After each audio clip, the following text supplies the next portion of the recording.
For Mario Andretti and the other IndyCar drivers, winning is a combination of skill and luck. At Indianapolis, Mario was headed toward his second 500 win. But bad luck put his pole-winning Lola on the sidelines. Then, as wife Katie looked on, Roberto Guerrero appeared on his way to victory. But a series of misfortunes kept Guerrero from winning.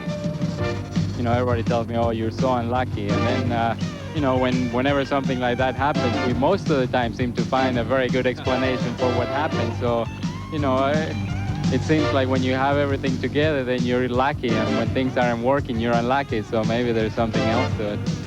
The kart series then moved to Milwaukee. And again, with Mario leading, bad luck. The rear wing flies off as Andretti is at full throttle down the main straightaway. The car spins and hits the outer wall in turn number 1. Despite a back injury, however, Mario is quick to recuperate. Guerrero, who easily won Phoenix this year on a track similar to Milwaukee, then took the lead and once again appeared headed to victory. But Michael Andretti's pass in turn 3 was the first indication of engine problems. Then the plume of gray smoke, and Roberto coasts to a stop in turn number 1. Guerrero has completed more laps than any other IndyCar driver this year and more miles. Only 1 win and second in the point standings. But without question, the Guerreros have had their share of bad luck.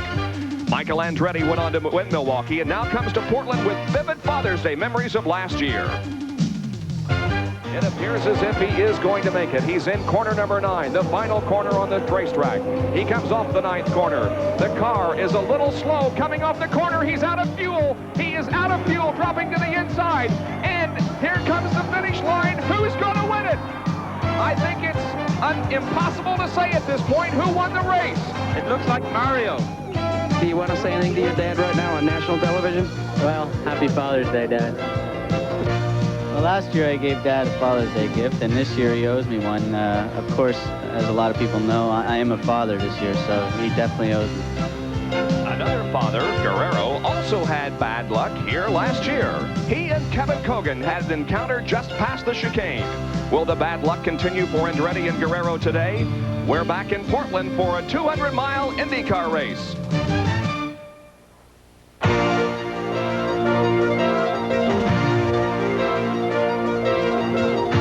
ESPN, the world's leader in motorsports coverage, presents Speed World.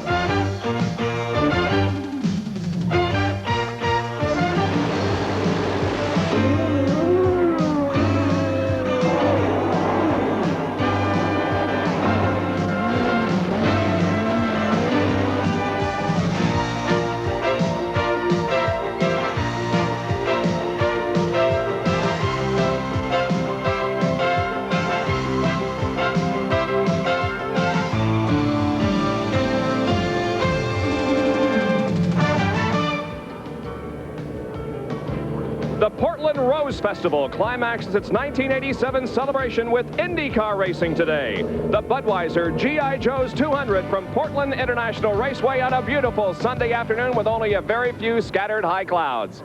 Good afternoon, everybody. I'm Bob Jenkins along with Larry Newber. Race number 5 in the IndyCar Trail for 1987. We've had 4 different winners in the first 4 races. The winner at Long Beach was Mario Andretti. Phoenix was won by Roberto Guerrero. The Indianapolis 500 taken, of course, by Al Unser Sr. And just 2 weeks ago at Milwaukee, the winner was Michael Andretti. And from the looks of the starting lineup today, we could have a 5th here this afternoon, Larry. It's very possible, Bob. You know, on the front row, we have the same man who sat on the pole a year ago. And remember, that year ago race was the closest in contemporary Indianapolis car history. He represents a team, however, that has been struggling in 1987. Well, they have made tremendous strides toward regrouping. They've made a lot of changes. They've cut back from a 2-car to a 1-car team. And based on his career, it would not be surprising that this man is on the front row. But based on the results of 1987, it's a big eye-opener. Our man in the pits, as always, Gary Lee, is down there right now with more details on this interesting story. Thank you, Larry, and good afternoon. Indeed, it's no secret the Pat Patrick Racing Team has been struggling this year. In 4 races, Kevin Cogan has yet to finish. In those same 4 races, Emerson Fittipaldi has only finished 1. In an effort to step back, regroup, and become more competitive, the feeling of one car was constituted for this weekend. Consequently, Kevin Cogan is setting this one out. Emerson Fittipaldi went through an extensive test last week in Riverside. Obviously, it's paid off. He's starting in the front row as the engines fire down here. The program now calls for Kevin Cogan to test at Milwaukee next week and to have both cars ready for the Meadowlands. So the 2-time world driving champion, a winner of 2 IndyCar races in his career, will be starting in the front row. Thank you, Gary. As the engines fire up, this has been a weekend of improvement. Both Penske cars, these are PC-16s, have qualified into the top 10, and Jeff Brabham, an acknowledged strong racer on road courses. He's got a new team manager this week. He has qualified 7th fastest. All right, thank you, gentlemen. The command has been given to start engines, and we're almost ready for the Budweiser G.I. Joe's 200, brought to you by the heartbeat of America, today's Chevrolet. By Quaker State Motor Oil. New Quaker State with QSX keeps your engine cleaner to last longer. By the Goodyear Tire and Rubber Company. No matter how you go, Goodyear takes you home.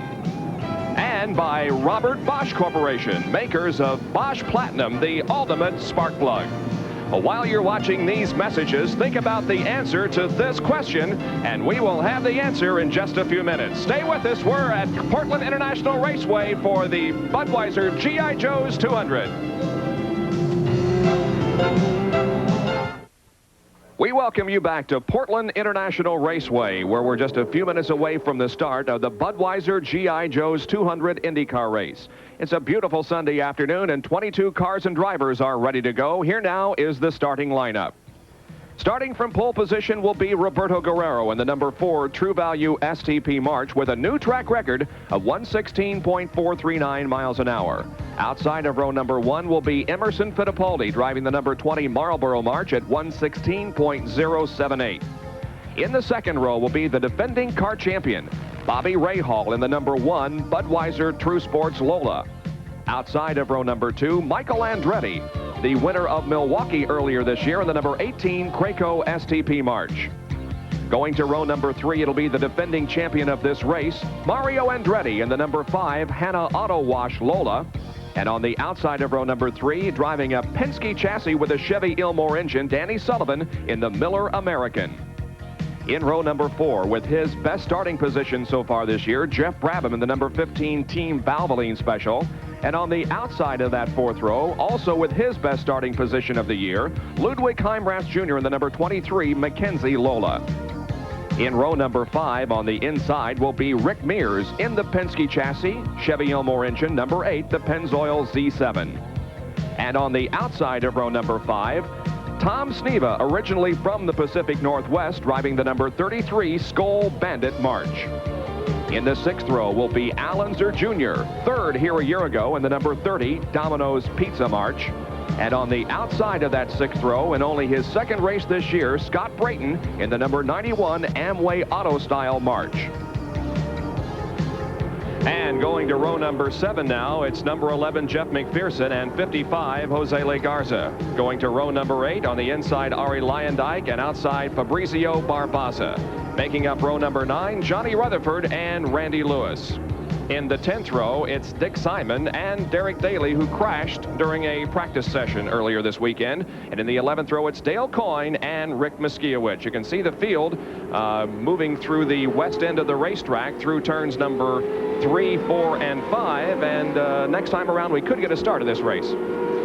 Well, Bob, the only surprising man up there near the front is Fittipaldi, but other than him, most of the guys who have been strong all year are back up front again here at Portland. And the answer to our question that we asked you just a few minutes ago, the only driver to start all 4 races this year and to finish all 4 is Jeff McPherson. He was 10th at Long Beach, 13th at Phoenix, and 8th at both Indianapolis and Milwaukee. So the answer to the question is Jeff McPherson, the driver of car number 11. And Bob, picking up on the point that Gary Lee was making at the top of the show, the only car to not finish and enter all 4 of the previous races, Kevin Cogan. Now we have an in-car camera traveling with Jeff Brabham today, the Valvoline in-car cam, and there you can see the perspective as Jeff Brabham has it as the car moves through the east end of the racetrack now, through turns number 8 and 9, approaching the main straightaway. Jeff Brabham has qualified 7th on the grid. That is his best qualifying run of the year, and it was a strong 7th qualifying run. They have a new team manager, Tony Sekeli. Tony comes with a very tremendous repertoire. The resume of Sekeli is strong, and he may make a difference in this team. And there you can see the raceway here at Portland is 1.915 miles in length. There are 9 turns, 5 of them right-hand turns and 4 left. There is a chicane, and the back stretch is 2,400 feet, and the front stretch 2,700 feet in length. And Bob, some of the drivers will tell you this is almost like a modified oval. It's a very interesting road course because of that. There is only one real significant left-hander. Now, that's one of the left-handers. That's a kink, a chicane, if you will, near the end of the longest front stretch, the longest straightaway, rather, on this course. But the majority of it are big, sweeping right-handers, and for some people, like Tom Sneva, for instance, it drives like a modified oval. The field now moving through turn number 2 and into number 3, and they will go around this time. Next time by, they should be getting the green flag, and this race should get underway. And there's Scott Brayton, the driver of car number 91, who starts 12th in today's grid. Scott Brayton in the Amway Auto Care car. Now, Scott has a background in road racing. Scott came up through the Formula Ford ranks, and as a matter of fact, was the champion up in that Northeast division, a division that a lot of people like Michael Andretti, for instance, came from. Scott has not shown much on road courses in his IndyCar career, but he has not had that many opportunities. But he has had a solid weekend. He has been a threat for top 10 honors all weekend in qualifying and as we've gone through practice here. So Brayton may be looking forward to one of his better days in an IndyCar on a road course. 14 87 marches in the field, 1 86 march driven by Dale Coyne. There are 5 87 Lolas and 2 PC-16s, the Penske chassis. And as far as engines are concerned, there are 15 Cosworths, 4 Chevy Ilmores, 1 stock block Chevy, and 2 Hondas. One of the stronger runners in 1987, Arie Luyendyk, starts back in the 8th row in 15th position. So watch for that black, white trim, red numeral number 71. He may be one making a charge to the front in the early laps. Through corner number 9 now, the pace car will be pulling off of the racetrack, and if all is well, when they come down, the green flag will drop and will be underway for this 104-lap race, 200 miles, and the green flag is out and the race is on.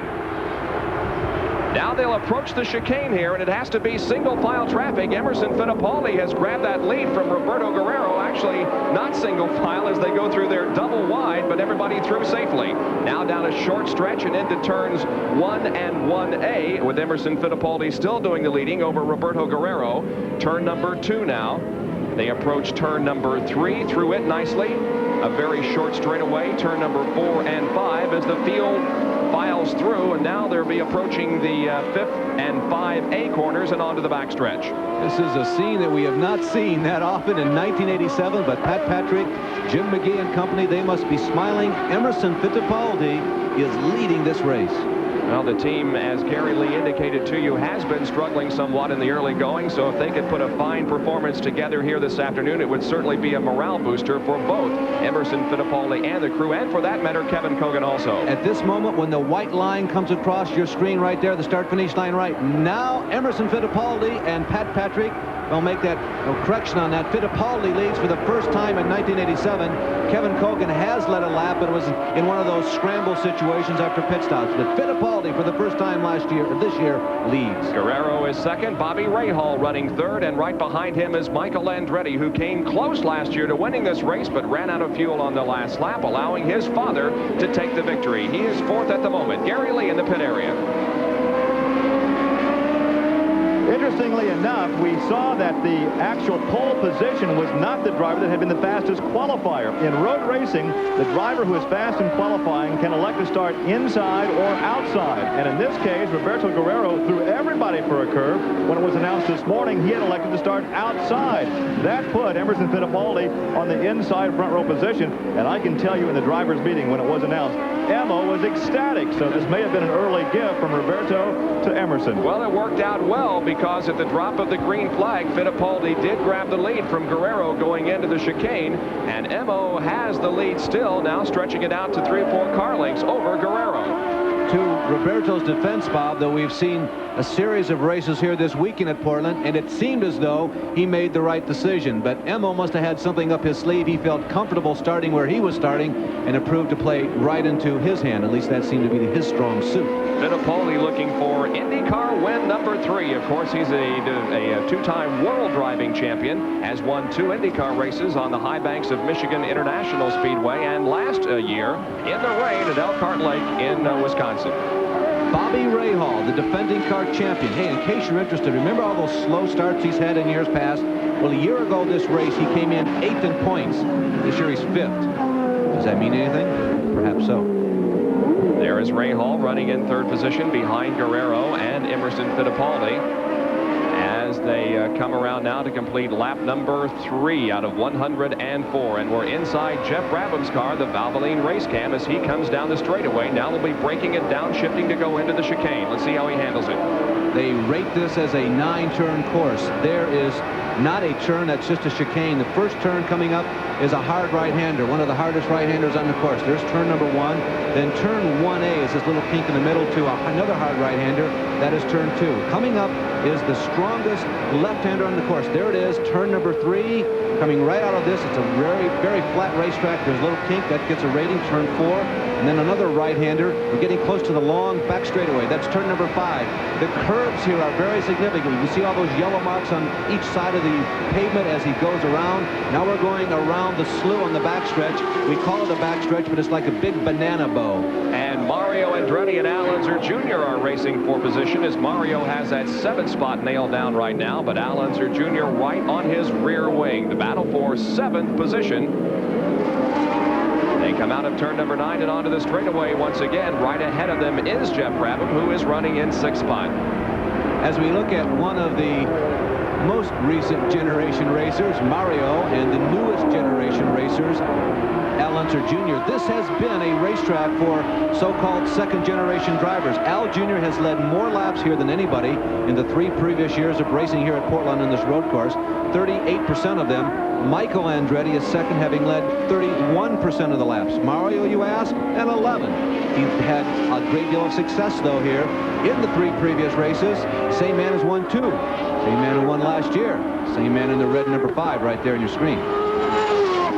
Mario Andretti running in 7th position. The lead continues to be held here by Emerson Fittipaldi by about 1.5 seconds over Roberto Guerrero. Bobby Rahal is running 3rd. Michael Andretti is 4th, and Danny Sullivan is in 5th position. Back with more from Portland International Raceway.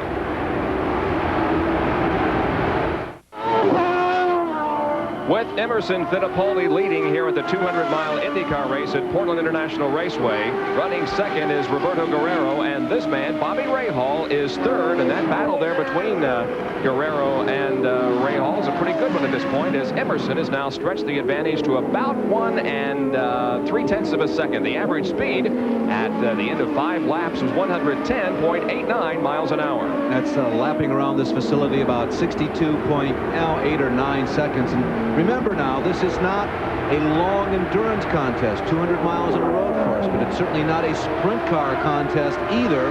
We anticipate that the guys getting reasonable mileage will be able to do this on 2 pit stops. Remember, the range is between 70 and 75 miles per gallon, and they should be able to go 200 miles on 2 pit stops. And as we are watching Roberto Guerrero running in 2nd, Tom Sneva has come in prematurely here, coming into pit well inside of lap number 10. Well, this certainly is not a scheduled stop as Sneva has commenced. Tom did very well here this weekend. He had something like the 4th best practice speed at one point earlier in the weekend, but he did qualify at a reasonable pace and started this race in the 10th position, qualifying at 113.500 miles an hour. But something is wrong with that Skull Bandit, and he's come in for a pit stop. We saw the average speed of the race a couple of seconds ago and told you about how the lap time. We'll get back to that story. Gary Lee is now down in the Sneva pit. Gary? Well, I'm standing here by John Anderson. John, give us an indication. What's the problem? Well, John's talking to Tom in the cockpit right now. They've taken the rear cowling off the car, checking the ignition, the spark box. So there's a conversation between the cockpit and the pit area, so we can't really get to John. Well, Gary, we can tell you that Al Unser Jr. has dropped out of the race. His car has stalled at one point on the racetrack. He's unhooked the steering wheel and has climbed out of the car. And one of the early favorites, you can see the disgust on the mind of Al Unser Jr. He has climbed out of that car and is history already.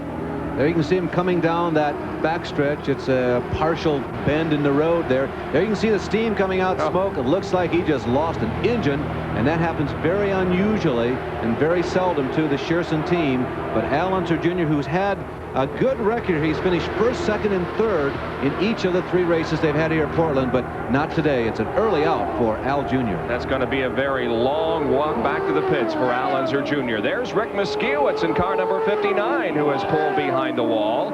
So we're getting some attrition here in the early going. Tom Sneva's car has pulled back out onto the racetrack, so he perhaps can continue in this race. But Al Unser Jr. and Rick Moskiewicz already have joined those on the sidelines. Yeah, and for Rick, this was one of his better opportunities, if not the best in IndyCar racing, getting on with an established team. Andy Konopensky and John Barnes and crew do a pretty good job of putting together 2- and 3-car teams, and I'm sure that Rick was very optimistic about this weekend. He feels at home on road courses, being a former champion of the Can-Am division, but his day too ends early. Now you can see he's climbed out of the car. We'll go back out onto the racetrack and see how things are going there. There is Emerson Fittipaldi. Now has more than a 3.5-second lead over Roberto Guerrero. Emerson Fittipaldi is doing well here in the early going of this race. Guerrero still running second, followed by Ray Hall and Michael Andretti.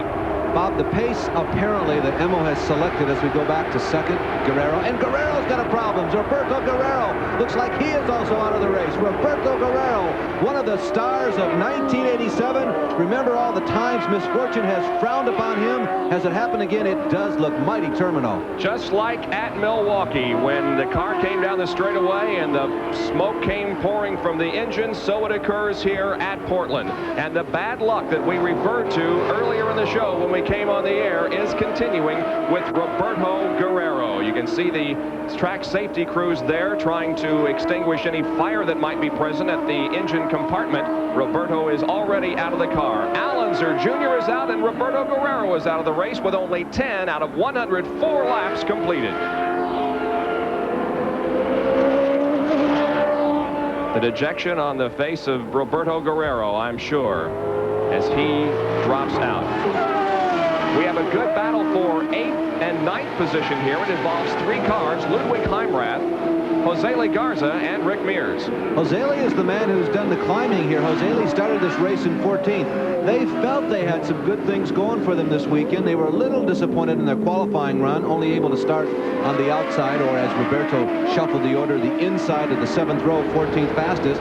But they said the signs appear to be good, and he has risen from 14th up into 8th position. Ludwig Heimrath Jr. has pretty much held his ground, as has Rick Mears. Rick Mears is the bright yellow car. And if you were with us at the start, you saw Rick. He gave himself his best opportunity to have a really good start, but everybody else seemed to catch on very rapidly. It looked like Rick had a clear shot run to the first chicane before the first turn, but it didn't work out that way. But Garza is the man who potentially is on the move in that white car in this trio. And another team that certainly needs a good performance, the Roger Penske team with Rick Mears and Danny Sullivan this weekend. Sullivan currently running 4th, and there is Rick Mears in the number 8 Pennzoil Z7 in 9th position. Right behind Rick is the Rookie of the Year at the Indianapolis 500-mile race, Fabrizio Barbaza in the Arciero car number 12. Barbaza started in 16th position, so he too has made some progress in this race, perhaps following Rick Mears through. But Barbaza, like at Indianapolis, maybe he's on one of those uphill curves, and if they grade this one on the curve, maybe he's got another shot at yet another top 5. We continue to watch this 7th, 8th, and 9th, and 10th position contest among the 4 drivers: Heimrath Jr., Garza, Mears, and Barbaza. And as we watch this, we will tell you that Emerson Fittipaldi continues to stretch out that lead. It is now up to almost 5.5 seconds. Fittipaldi leading Bobby Rahal by 5.5 seconds. There is Garza once again working on Ludwig Heimrath Jr. in turn number 4, now into turn number 5. Ludwig holding off the challenge for at least the time being. And the cars swing out onto the backstretch. There you can see Ludwig's results for 1987. We have caught this group, by the way, about 1 minute 3 seconds. That figures out to about 109 miles per hour. And by the way, the story we tried to develop, the pace that Emerson Fittipaldi has selected, it is apparently down in the mid-61 second or minute 1 second range, or close to 112 miles an hour, and that is a full second and a half faster than this group. Gary Lee with a very dejected Al Unser Jr. Well, actually, we're here in Al's pit. The debriefing continues with Dennis Swan and Doug Shearson, the car owner. It was a long hustle back for you on Shank's ponies. What happened? Well, the Domino's Pizza Hot one was running good, and then it blew up and broke the engine bad enough that it was leaking water, and it got me wet. That's why I was trying to get out of the car in a hurry.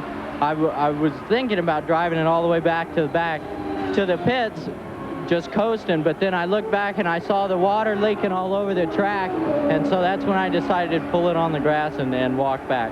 It has been a frustrating season, a struggle. This does not help it any.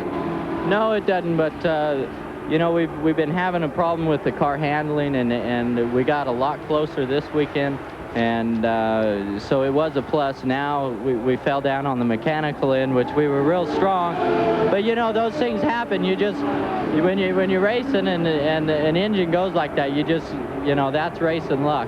So in 2 weeks, the Meadowlands that get both the handling and the engine together, he'll be tough. Hope so.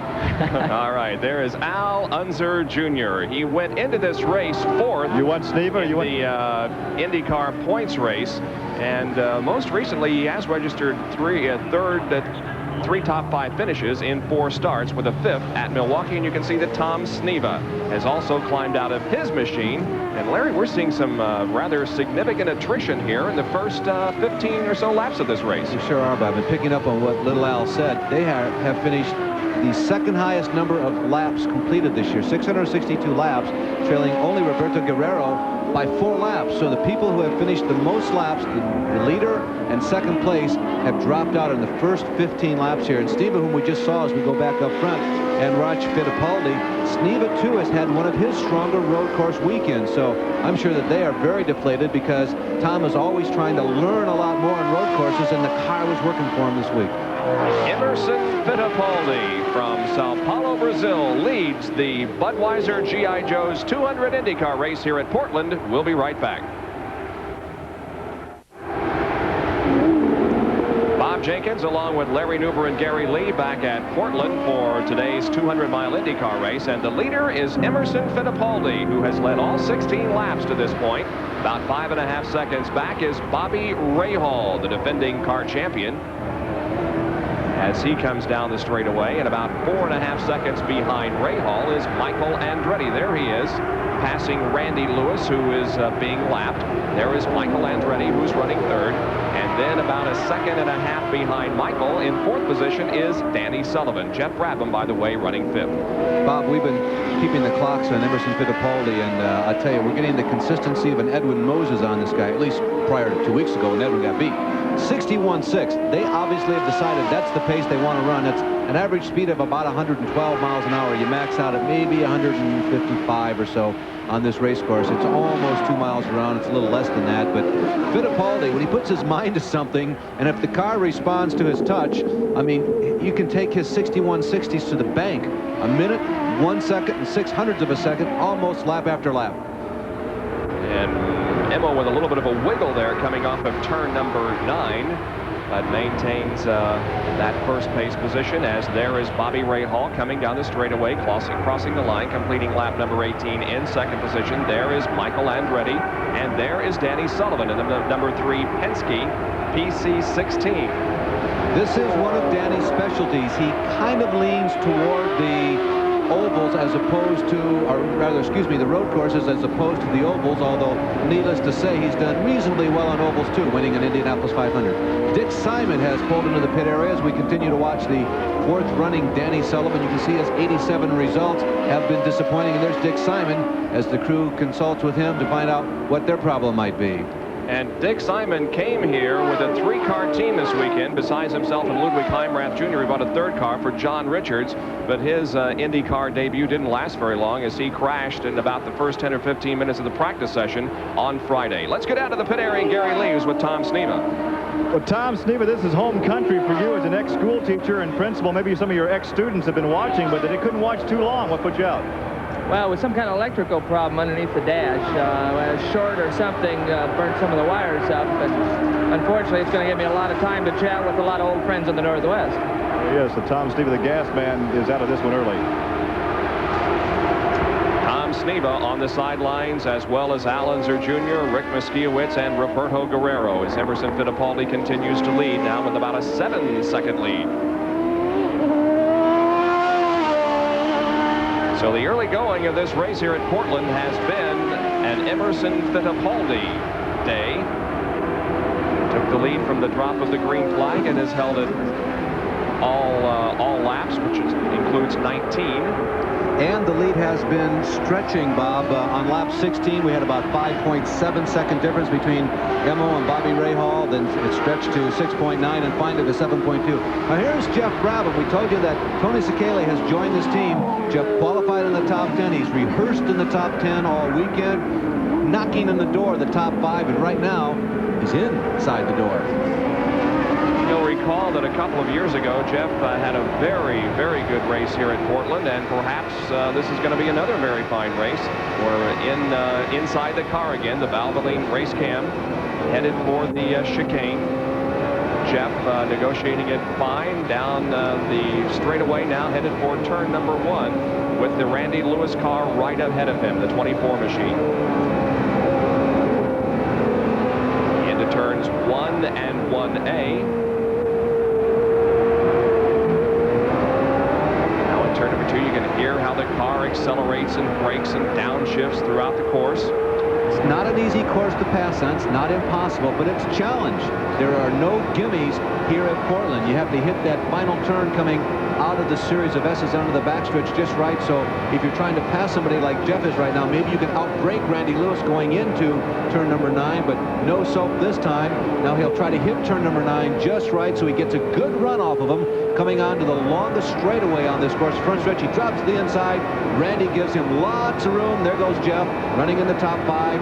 Chicane is coming up. Remember, it's a quick flick to the right and then back to the left just before a hard right-hand. Here it comes. There it is. Flick to the right, back to the left. Boom, boom. Touch the curve on both sides. That's the way it's supposed to be done. And that's a lap around Portland International Raceway with Jeff Brabham. Now out on the racetrack, we still have these 4 cars running right together. That's Ludwig Heimrath Jr., Jose Legarza, Rick Mears, and Fabrizio Barbosa. 7th, 8th, 9th, and 10th. They continue to run in that order, but some really fine, close racing going on.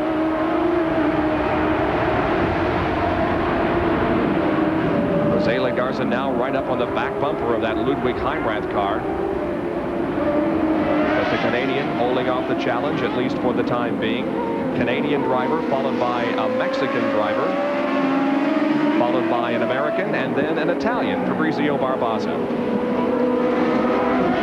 The reputation here at Portland is really coming along quite nicely. We've had some interesting races here.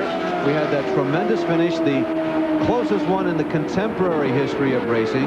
The record books will tell us on the boards back in 1929 there were actually 2 races on the same day that had closer finishes, if you can believe that, inside of 7/100ths of a second. That must be just a few inches. But as far as the contemporary history goes, this track has produced the closest winner in the history of big-time IndyCar racing. Gary Lee is down in the pit area now with Dick Simon. Dick, we talk about pre-race strategy. It's really no secret that we're here standing talking right now and you're not out there racing, is it?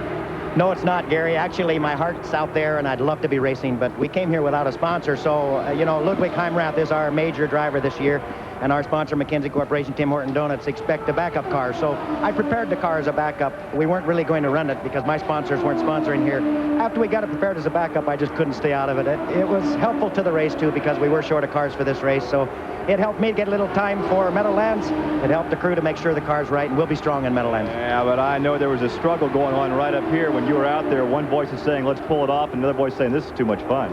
Well, you see, I was going to come in about 5 laps. You notice I stayed out quite a bit longer. Actually, I stayed out till I ran out of fuel. All right, so the boss is back in. He'll watch his protege. Well, he's out of fuel with 23 laps completed here. No, he didn't fill it up. I'm sure that was the story. With 104 laps in this race, everybody, 33 laps is what a lot of people are shooting for, particularly on this first stop, because we had 2 laps of warm-up. If somebody can go 35 laps, that means they will be assured of getting it done in 2 pit stops. So the first stop becomes important, because if somebody can stretch it past 33, they're probably in pretty good shape to go the distance on just 2 halts. All right, it remains the same up front. Emerson Fittipaldi, followed by Bobby Rahal, Michael Andretti, Danny Sullivan, and Jeff Brabham here at Portland. Doing a little grass cutting in turns 1A and 2 is Jeff McPherson in car number 11. The car slid off track, went quite a ways off track, but didn't hit anything. And Jeff now has gotten that car back under power and trying to build up some speed. Jeff McPherson goes off course on lap number 25. The rookie who has finished all 4 of the 4 scheduled races. You can see there's a flat rear tire, or at least it's deflating. It's certain. No, it's perhaps even loose. Yeah, it looks from like the it is. axle, yeah, and half shaft. And Jeff is trying to limp around. He's got his hands full there, I'll tell you. Well, this broadcast is being produced under authority granted by Championship Auto Racing Teams for the private use of our audience. Any reproduction of this broadcast in any form without the express written permission of Championship Auto Racing Teams and ESPN is expressly prohibited. We watch Jeff McPherson now limp back to the pit area, and let's go to Gary Lee, who is with a driver who's obviously also disappointed again this season. Here's Roberto Guerrero and Gary Lee. I have to tell you, it's difficult to talk with you under these circumstances, but it's happening all too often. What happened? Well, I'm afraid we just lost the engine. There's no notice, just lost it again. So I guess we have a little bit of work to do on that side and see if we can solve it. Be honest with us now. Do you ever go back to the trailer, the hauler, and start talking to yourself after a race with all this bad luck? Well, I don't believe it's bad luck. I mean, those things, you know, there's a problem there we have to solve. So I don't believe it's bad luck. It's just one of those things. So you can still smile and you're not that frustrated? Well, I mean, we had a good weekend. It is frustrating to go out of the race. You know, the True Value STP March was just working beautifully. We were taking it very easy with the engine because we were going to be marginal on the fuel, which I think is going to be a factor on the race later. So, I mean, you know, everything was according to plan till then. More action on the racetrack. Let's go back to Bob and Larry. All right, thank you, Gary. Jeff McPherson has come in for a pit stop. And Ari Leyendijk is also in for a pit stop. And the word is that McPherson and Ari Leyendijk may have had a meeting out there on the racetrack that led to Jeff's going off course. Well, it didn't look like the McPherson's problem was a minor one, but he's back underway, and maybe Jeff McPherson is back after finish number 5, consecutive finish number 5. They're working very hard, Larry Curry and crew, on the front suspension of at least the left-hand side of the front end on Ari Leyendijk's car. Ari Leyendijk, who's had his strongest IndyCar season without question to date in 1987. He has been one of the people who had a shot at winning every time out.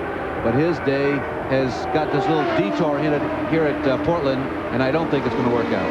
Well, the only real hot battle out on the racetrack is still involving Ludwig Heimrath Jr., 7th, and Jose Legarza in 8th position. And there right behind, not too far, is Rick Mears and Fabrizio Barbosa. These 4 cars have been running together on the racetrack for quite a few laps now. They remain in the same order, but nevertheless, it's a pretty good contest as they file through. There's Rick Mears. Passing a slower car there, and Fabrizio Barbosa will be doing so also. Bob, as we watch Rick Mears here, Rick running in 9th position, just a comment about the interview with Roberto Guerrero and Gary Lee. I buy that. Roberto is a very even-tempered gentleman. He's very calm, collected, and cool, and he doesn't strike me at all as the kind of guy, even behind the closed door of your private den, would be pounding on the desk and walking around like a caged animal. Derek Daly slowing down. Derek, who had that strong race at Milwaukee, the last IndyCar race, had an off-course excursion here this weekend at Portland, crashed, but they put the car back together. This does not appear to have been an off-course excursion. He, too, appears to be having an engine problem. Bob, I'm a little surprised. This track this early in the race should not have been, under normal conditions, a problem for lots of engines. Well, it certainly has been to this point as Derek Daly rolls in now. Derek crashed during a practice session earlier in the weekend and did quite a bit of damage to that race car, but the crew has worked very hard to repair it. It did not take part in any qualifying session on Saturday or the final practice. They were still putting the car together, but they did have it ready for today's race. But Derek Daly is being helped out of that race car, and it appears to be all over for Derek. Let's go to Gary Lee in the pit area once again. Well, it's not all that unusual in a Winston Cup race to see this type of activity going on in the pit area, but all this repair is unusual for a car championship race. Lee Koonsman, who is the team manager for the Ari Lyondike Living Well Fitness Pravimi Veal team, is standing by.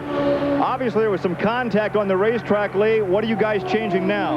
Well, we've been a left front steering link in the contact with McPherson, so it'll be a little longer pit stop than we anticipated, but we still should be able to get by with one more and make it to the end. We'd just like to finish in the top 12 at this point and get credited with some points. With the attrition rate, if you just finish the race, you may be in the top 12. It appears that way at this point. I think we shall be. So the work continues down here on car 71. We should see Ari a bit later in the competition. All right, the lead continues to be held by Emerson Fittipaldi. There he is, with about a 4.1 second lead now on Bobby Rahal. So that lead has shrunk somewhat as Rahal begins to close in just a little bit, but still a rather comfortable advantage for Emerson Fittipaldi. Lyondike, Koonsman, Larry Curry, and crew, they have been pretty successful in finishing races this year. They are 6th on the most laps completed list. They have completed had completed 600 laps out of the potentially 695, which would be their maximum coming into the race here in Portland. And 3 times they've been on the track at the finish, and he was ranked 6th in points. Bobby Rahal to the inside of Jeff McPherson and lapping him.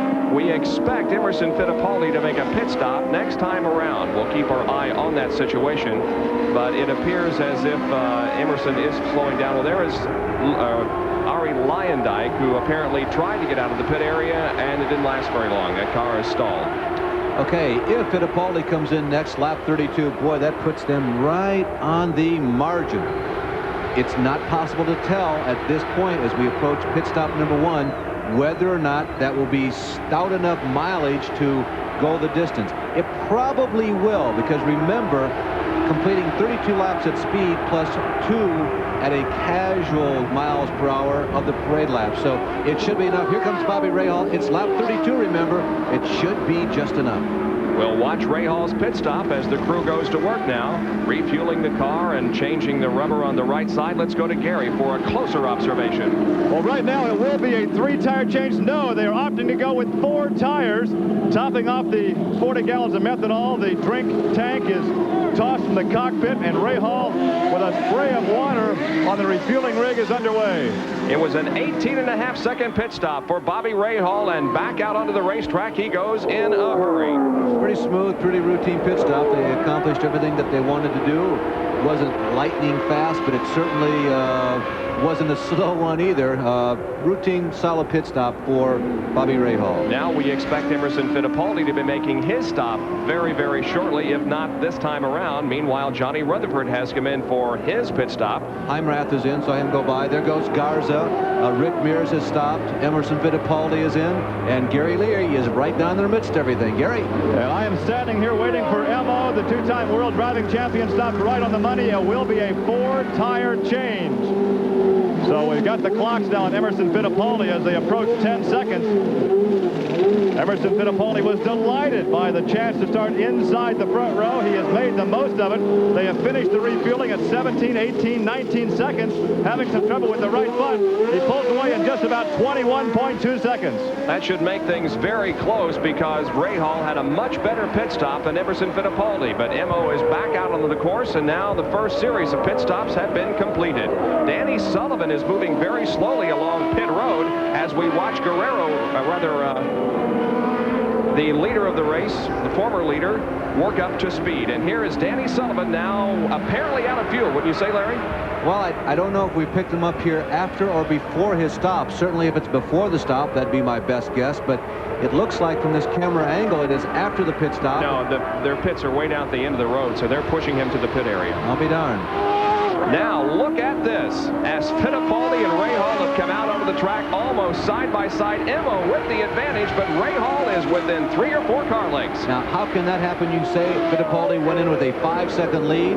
His pit stop was only 2 seconds slower than Rahal. It's not just the amount of time that the car is actually at a halt. There is Michael Andretti. He's been running third. That counts into a pit stop. It's how quickly does the driver get into the pits and how much time does it take him to get back up to speed. So it's not just the time that you are at a complete stop. It's how long it takes you to get in and get out. And there are a lot of factors that play into that. And Fittipaldi and Rahal come out right together. You can tell Michael Andretti is right now just exiting the pit, so they have got a healthy margin over Michael. And Mario at this moment is also just now exiting, so both Michael and Mario are about 20 seconds back. We'll see who has a stronger car here, Emerson Fittipaldi or Bobby Rahal. Rahal right up on the rear wing of that car now as they negotiate the west end of the racetrack once again. 34 laps have been completed, by the way, and everybody has come in for his first pit stop. So for the next few laps, we'll be seeing some great racing, possibly for the lead. And we'll be back in just a moment to Portland, Oregon. They call it the biggest sporting event in the Pacific Northwest, the Budweiser G.I. Joe's 200-mile IndyCar race from Portland International Raceway. And we have a big lineup of auto racing next weekend here on ESPN. Saturday, June the 20th, live at 2:30 Eastern Time, the GTO race from West Palm Beach, Florida. And then on Sunday, live at 2 o'clock Eastern Time, the GTP West Palm Grand Prix. And then also the Budweiser 400 Winston Cup race from Riverside, California, which will be on a tape-delayed basis at 8 o'clock Eastern Time next Sunday evening. So a big weekend next weekend here on ESPN. And the Marlboro-sponsored car of Emerson Fittipaldi leads, but the Budweiser-sponsored car of Bobby Rahal is in second position. And you can see how close they are as the pit stops have really made this a good race. They have, but it's also kind of shaken out some of the pretenders to the throne and the guys who are sitting on the throne. That is, 4 cars right now are only on the lead lap, and one of them is not that yellow number 8 of Rick Mears. Bobby Rahal is certainly on the lead lap, as is Emerson Fittipaldi. And in 3rd and 4th place, there's just one name, Andretti. Michael's in 3rd, Mario is 4th. Brabham is the leader of the pack. Now Jeff is being shown on the lead lap. There are 5 cars in the lead lap, and Rick Mears is 6th. The head car, that is 1 lap down. Remember, Sullivan was up there into the top 5, but he had that disastrous pit stop, and perhaps Gary Lee can fill us in a little bit on what happened. Gary? Well, I think perhaps we can. It's very uncharacteristic for the communications to lapse in the Penske organization. The problem was a faulty radio hookup. There apparently was some interference from another race team. They could not convey to Danny that it was time to stop. He stayed out 1 extra lap, and it was just too long. So that lengthy pit stop, a lack of communication because of interference on the radio hookup, may cost Danny the race. Well, that's an interesting situation. The old pit boards might have helped Sullivan communicate with the pit crew, or the crew communicate with him a little bit better than the sophisticated radios that are now being used. Yeah, everybody has the pit boards. When you're out there racing and you think that the radio is the dependable line of communication, you perhaps would have a tendency to ignore the pit board, at least on 1 lap. But when you get close to the pitting area, the time of the race, lap 31, 32, 33, obviously becomes pretty critical. We're watching 10th and 11th here as Ludwig Heimrath Jr. is in 10th, and Danny Sullivan in the number 3 Miller American car is in 11th position, and they're both being shown as 2 laps off of the pace. Danny Sullivan chasing Ludwig Heimrath Jr. through turn number 9 here at Portland. Onto the main straightaway once again as 39 laps have been completed out of 104. Being shown as 1 lap down in 9th position is Jose Legarza. So the field beginning to get spread out here just a little bit, and in case you're just joining us, we can tell you that Little Al was one of the early as he had engine problems early in the going, and Roberto Guerrero also has dropped out of the race with an engine problem. And no yellow flags to speak of. There was contact between Jeff McPherson and Arie Luyendyk on the racetrack, but both cars were able to make it back to the pit area, and Jeff McPherson is still running. Well, Derek Daly is another one of those who has dropped by the wayside, and here's Gary Lee. Derek, our friendly commentator at times in the ESPN broadcast booth. It was a short race for you today. It's been a trying weekend. A difficult weekend for the team, but the car was good in the race. I was making up positions almost as we had planned, but the engine blew in a pretty big way coming down the back straight. The problem over the weekend, you said, actually was driver error. We hate to talk about it like that, but you've been so honest, but the damage was not that severe. You had a chance to bolt the parts back on in practice yesterday. It wasn't severe, but it put us out of the final qualifying session. On the first session on Friday, I had the brake seize, so I effectively got no qualifying at all, hence our back of the grid position. But as it happened, whether we were on the front or the back, it wouldn't have made any difference. Obviously, you're still happier in a race car than the broadcast booth. Yes, and if anybody's watching in Ireland, because I know they may be, hello, and I am fine. Look forward to seeing you soon. And if anybody is watching in Holland, you'll probably enjoy this. And by the way, if you are picking us up in Holland, let us know how you're doing it, because you're very much a magician.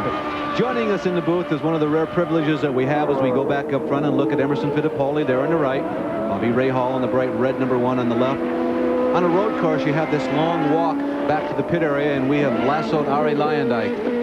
Arie, tough incident up there. What happened between you and Jeffrey? Well, Jeff and I were, I was following Jeff for a while, and it was really closing up in the corners, and he just pulled me on the straights, and we were really lacking horsepower on the straights today. And I just got stuck behind him, and there was a gap, and I went for it, but he just closed the gap on me. We touched wheels, and it bent the car enough so that I couldn't continue.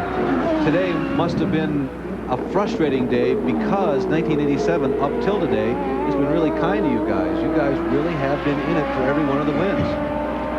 Yeah, I guess Jeff McPherson and I had a tangle in Long Beach. He ran to the back of me, and now we tangled again, so I don't want to see him around me too much. That's been our biggest problem this year. On the ovals, we've been having a good season. Phoenix was third and Milwaukee fourth. I'm really happy with the Hamilcar team. Looking well. The field car has been running pretty good, except this weekend we just had a lot of problems. Arie, you mentioned the fact that you touched wheels with Jeff while racing with him. Is there a particular point on this racetrack that is good for passing? It's a very narrow racetrack, but where is the opportunity to do the most of the passing here? Basically at the end of both straightaways going into both chicanes, and so that was real tough for me without really having the horsepower to get next to these guys. So there was a gap, and I went for it. You know, it's one of those rare opportunities. You want to take the opportunity to use it, and it just didn't work out. Well, there is the leader, Emerson Fittipaldi, going around Jeff McPherson. He got around successfully. He picked one of those places you were talking about, the midpoint on one of the straightaways. The back straight isn't really a straightaway, but it's about as close you can get on this place. Yeah, the front straightaway, and the back is really a straightaway, but you have to really brake hard for that chicane, so you can't really outbrake someone that you don't do a heavy braking. Arie, thank you very much. I know it's a very long and tedious walk in this heat back to the pit area. Thanks for stopping by. Really appreciate it. We'll see you the next road course for sure. Oh yeah, thank you. Best of luck, Arie. All right, now with about a 2.1 second lead on Bobby Rahal is Emerson Fittipaldi. So the question that we asked earlier, just after the pit stops, when these two cars came out on the racetrack virtually together, has been answered. Emerson Fittipaldi, it appears at this point at least, does have the stronger car, as he's been able to open up more than 2 seconds worth of advantage over Bobby Rahal. So Emerson Fittipaldi is certainly looking good here today. As we indicated earlier, his teammate Kevin Cogan is sitting out the race here today. We had a chance to talk to Emo about that. It's tough to park teammate, but it makes a difference having a one-car team. I think on the situation that like we went through Indianapolis and Milwaukee, that we lost a lot of performance, I think it was a very good idea to get things together, to do a very good testing like we done in Riverside, and have my Marlboro car running fast here today.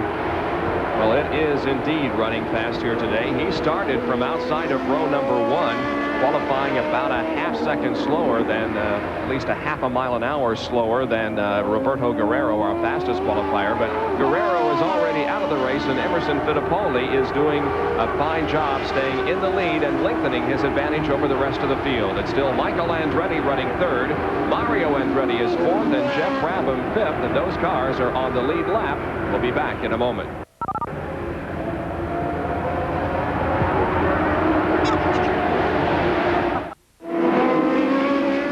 At Portland International Raceway for the G.I. Joe's Budweiser 200 IndyCar race. It's being led by Emerson Fittipaldi. We're watching this contest between Scott Brayton and Jose Legarza. Garza in 9th position at the moment, chasing Scott Brayton, who's having a fine run. There is Brayton in that pink and blue car, and right behind him is Jose Legarza. You know, the car was painted so that hopefully when it appeared on TV, sort of like the Marlboro cars in Formula One and the Marlboro car of Emerson Fittipaldi, it would come out red and white, but they've come up with such a slick color that the TV cameras really are picking it up. Now, these colors are supposed to represent the colors of Amway International. Yes, the same Amway that you're probably thinking of. They have decided to put some of their investment and part of their future into motor racing, and Scott Brayton is giving them a good ride today. And joining us in the booth now is Gordon Johncock. Ari Lyondike has left. Gordon Johncock is up here observing the race, and Gordy, Emerson Fittipaldi is looking strong. However, we get word that he may be slowing on the racetrack, and there he is through the chicane, and that car is not up to full song. Oh, Emerson Fittipaldi, it looked like he had things going his way, and now they are definitely teetering on the edge. This is the team, remember, that has cut back to a single car operation, or cut back just for this race. They had such high hopes. They had done extensive testing out at Riverside, and it looked like that he was easily en route to a victory. Now, he continues to have power. I don't see any smoke coming. It doesn't necessarily look like an engine problem. It certainly can't be electrics because he's still got power. Don't know the answer. Well, maybe Gordon Johncock has an opinion on it. Any ideas of what could be wrong with them, Gordon? Gordon, by the way, has joined us in the booth. It's the first time we had a chance to say hi to him. Gordon, we're happy to welcome you here. Well, thank you very much. It looks like there is some smoke or something trailing the car right now. I just begin to see it. Maybe the turbo or something. You can see it in the picture now. Yep, definitely smoke is showing, and Emerson Fittipaldi is going to be coming in for a pit stop, and that thing is not under power now, it looks like. If so, he's going very, very slowly down pit road. Emerson Fittipaldi appears to be letting a chance of victory get away from him here this afternoon at Portland, and that is going to give the lead to Bobby Rahal. It's routine to drop out of a race, Gordy, but under these circumstances, with all the effort they have put into this weekend, this has got to be terribly deflating, doesn't it? Well, yes, it is, because they were running so well. You know, they've been having problems all year long, but they kind of went back to basics. I think the way the car came, and they done so well here qualifying. They were second, and then Emerson took the lead and went out to lead it all the way and was really running away from them. Just looked like he was running with ease, like Mario was at the Speedway, and it's a shame like this. Something has to happen because it really got the crew's hopes up, I know. And there you can see the conversation going on between crew members and Emerson Fittipaldi, and he is being assisted as far as the belts are concerned, and he's going to be climbing out of that car, and Emerson Fittipaldi's day is over. Rahal now has a lead, though, with Michael Andretti running second, and Mario Andretti is third. Emerson Fittipaldi, I bet they just hardly cannot believe it. They sit down there. Now we go back up front and we find Bobby Rahal. Remember, we commented earlier that the habit of this team has been in the last 3 or 4 seasons to come on strong at the end, and they come into Portland in the best position that they have been in the last 3 years, and last year they won the points championship. And it's not been a particularly good season for Bobby Rahal to this point, as he has finished 2 of the races, 2 of the 4 races so far. He was 24th at Long Beach and 26th at Indianapolis. Did have a couple of runner-up positions at Phoenix and Milwaukee. And now back inside the Jeff Brabham car, as he is following the number 55 car of Jose Legarza, and also ahead of him, I think Heimrath is in that group also. Right. Yes. And Sullivan, I believe, probably would be ranked with those guys. Remember, he lost a lot of ground with the pit stop, and let's see, that red car with the white trim. Let's take a guess at Sullivan right now. We can't tell from this angle, but there is Heimrath. You can see the rookie stripes on the car. He certainly has not driven like a rookie, though. He's had a solid year. Dick Simon says This is maybe the strongest rookie that I've ever been associated with, and maybe one of the strongest ones I've ever seen in IndyCar racing. Down the backstretch. Remember, it's kind of like a big bend. Yeah, that is Sullivan, and it is Heinrich. Some excellent pictures coming from the Jeff Brabham car as he negotiates this 1.9-mile racetrack.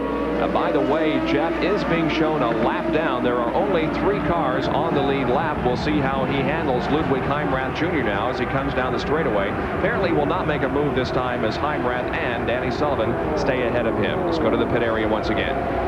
Emmo, it looked like all the testing at Riverside was going to pay off. What put you out? Yeah, no, very disappointed, Gary, because the car was really running beautiful. No, my Marlboro March was just beautiful this race, and I could drive very smooth. I could apply the power when I need. I was not driving, too dramatic. I was just taking care of the car, and something went wrong on the west gate behind the engine, and we don't know what's happening. Can you give us your opinion, your assessment of why the attrition rate is so high here today? The what, sorry, again? The attrition rate. We've had so many cars drop out, blowing engines and problems. Is the track rough? Is it the heat? Is it the sprint speed that we're running?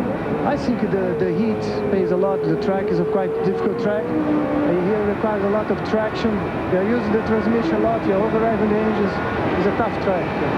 Oh, it could be a long day for a lot of drivers. We'll have to wait and see just how many cars actually finish. Well, that was an interesting little gesture that Jeff Brabham made. Thank you, Gary, for that interview with Emerson Fittipaldi.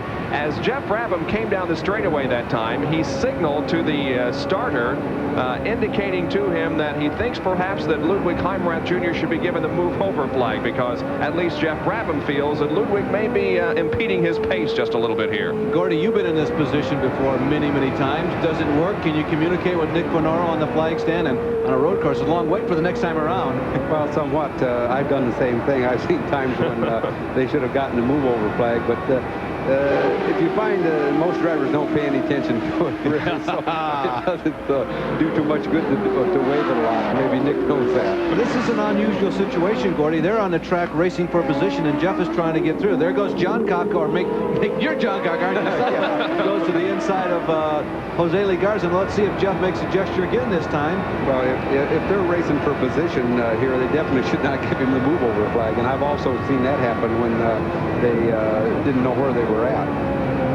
And perhaps we did see a move-over flag being displayed there to Ludwig Heimrath Jr., so perhaps Jeff's gesture from last lap paid off. Nevertheless, he's having difficulty getting around Ludwig. Just some excellent pictures, though, from the Valvoline race cam inside Jeff Brabham's car. Here in Portland, it's Bobby Rahal leading this 200-mile IndyCar race. The Budweiser G.I. Joe's 200 IndyCar race well underway from Portland International Raceway. We are just a little more than halfway through this event.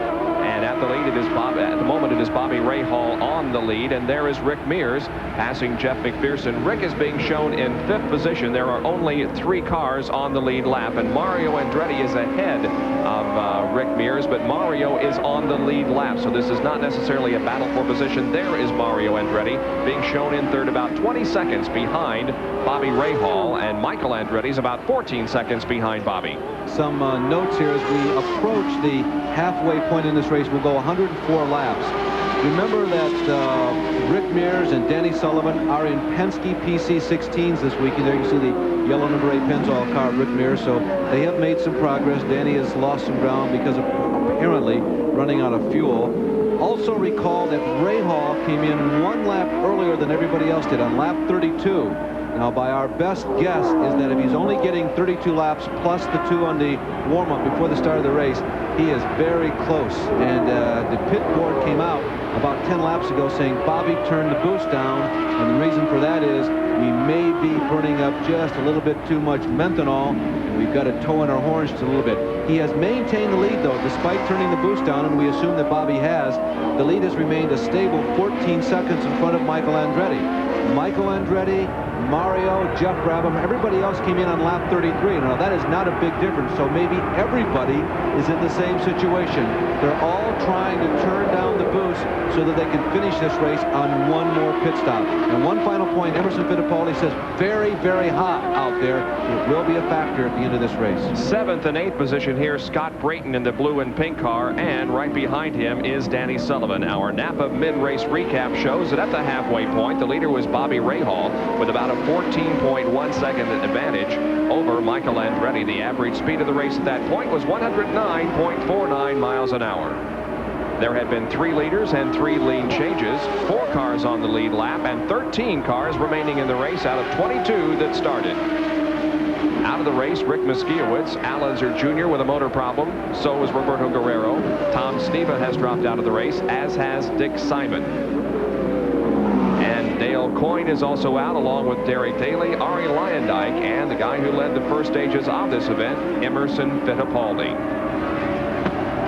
So back to this battle now, as Danny Sullivan has been able to pass Scott Brayton, and Danny Sullivan has put himself into 7th position. Here comes Scott Brayton, though, passing Randy Lewis on the racetrack. And right behind all this is Jeff Brabham. Brabham is hanging right in there. Brabham is now showing in 4th. Again, recapping the top 5. It's Rahal, Michael Andretti, Mario Brabham, and Rick Mears is in 5th. But Rick, remember, has lost a lap. But that's somewhat of an accomplishment for these guys. Rick back in the early 1980s, 1981, 82. And there is Jeff Brabham. We're going back inside him. Now he's working on Randy Lewis there, the A.J. Watson machine. Mears was very strong on road courses, and this is one of his best showings of this year. There goes Brabham to the outside there, going along the slough. In the Midwest, perhaps you would recognize the word lagoon but that's water there on the right side of the cars as they go down the backstretch. This report from the pit area, here's Gary Lee. Well, I think maybe Steve Horn is working as hard here in the pit area as his driver Bobby Rahal is out there on the racetrack, because really you're trying to compute just how much fuel he has, and at this point there is no room for error. Well, fuel consumption is okay, but there is no room for error. We're pretty tight on it. We have no leeway, but I think our biggest concern really is rear tires at the moment, because that's where we're seeing a lot of wear. But is the boost up? Oh yeah, we're running as hard as it'll go, yeah. So right now the concern, not only fuel, but also that right rear, because they're burning them up out there. All right, we'll keep an eye on Bobby Rahal, who has a 13 3/4 second lead over Michael Andretti, with Mario about 21 seconds behind. By the way, Bobby Rahal's last road course win was at Laguna Seca last year. And he is lapping that group of cars that we have been watching all day. Jose Le Garza and Ludwig Heimrath Jr. and others.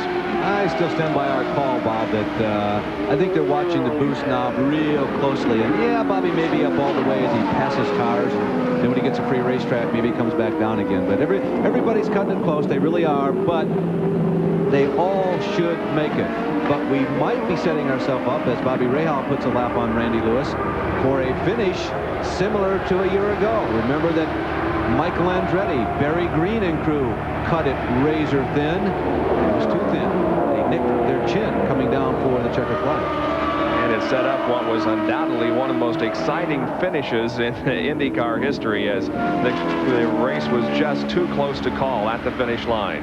There is Jeff McPherson, who is still out there running, and should he be able to finish this race, he will continue his string of being the only driver to complete all races so far this year. Our observers, and we've got a spin. It appears to be Ludwig Heimrath Jr. spinning, making no contact out on course. We're about to comment that our observers were saying they saw some debris perhaps coming from the Jeff McPherson car as Ludwig Heimrath comes to a stop,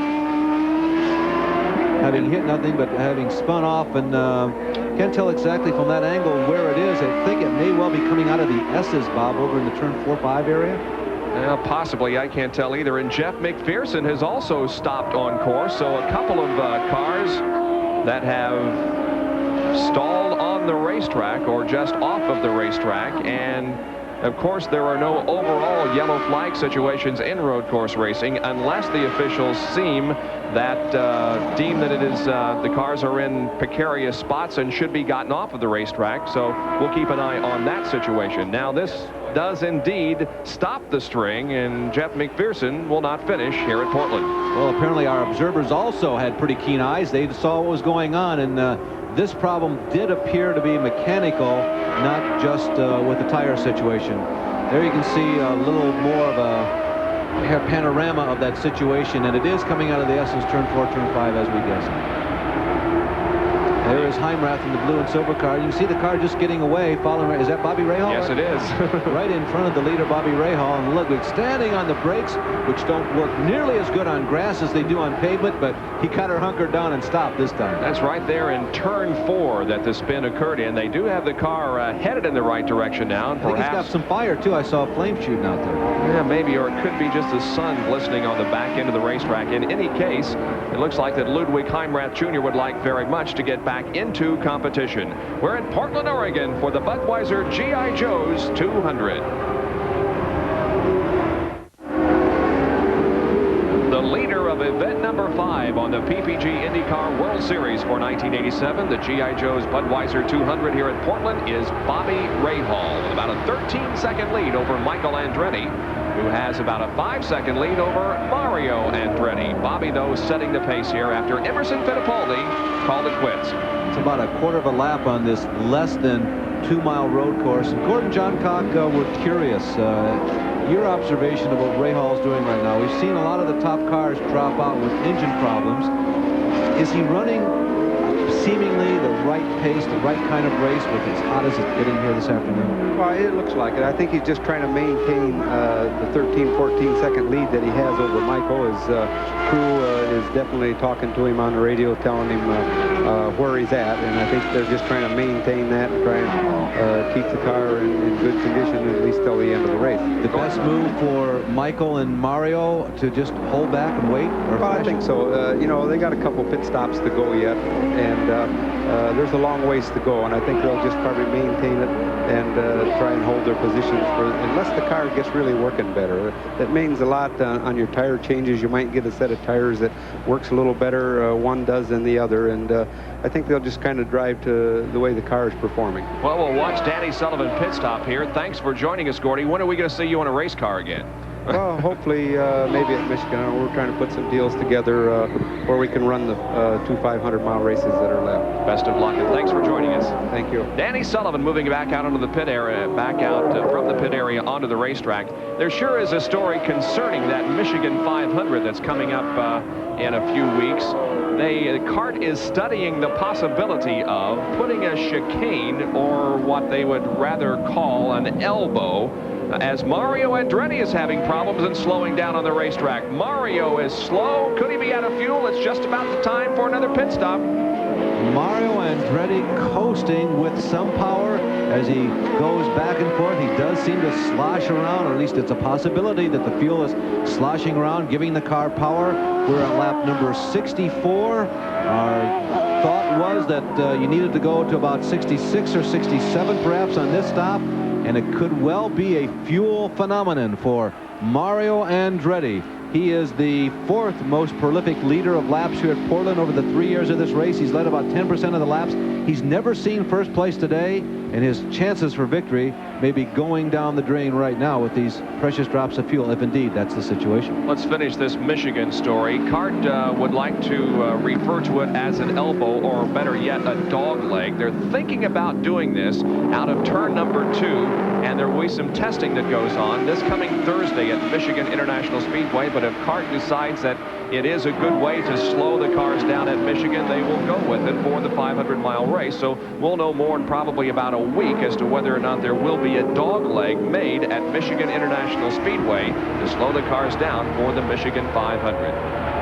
Rutherford, Brabham, Scott Brayton, and leader Bobby Rahal. Interesting situation now, as you see Rahal right behind Brabham. Doing some motioning, didn't he? Yeah, now Jeff is in the other side of this. Now we've got a car, looks like Sullivan. Danny Sullivan slides off course, and looks like he's got a lot of smoke and perhaps a little bit of fire in the back end of that race car. The attrition rate today, just unbelievable, as Mario has made it back to the pit area, but it's looks like it's going to be a very, very long pit stop. Gary?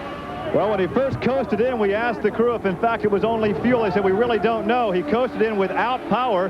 They topped off the fuel, changed all 4 tires, started to take the cowling off to check the spark box, elected not to. They have now started the car, listening to that Chevy, and the Chevy dies. So Mario now sits not so patiently in the cockpit as they put the inertial starter back in. They have the car fired again, and he loses it again. Now they tap the side pod, indicating let's take the cowling off and check the ignition system. So obviously it was not just fuel. They had the fuel. The car still will not run. A tough break for Mario Andretti, who was running in third position, but silts helplessly along pit road now. This is the second disappointing race in a row, actually the third disappointing race in a row for Mario, as 2 weeks ago he crashed at Milwaukee and injured his back, but it didn't keep him from competing in an IROC race just the next Saturday. Now here he is at Portland this weekend and suffering some mechanical problems, probably ignition. Changing the spark box. They are changing the spark box. Thank you, Gary, for that report.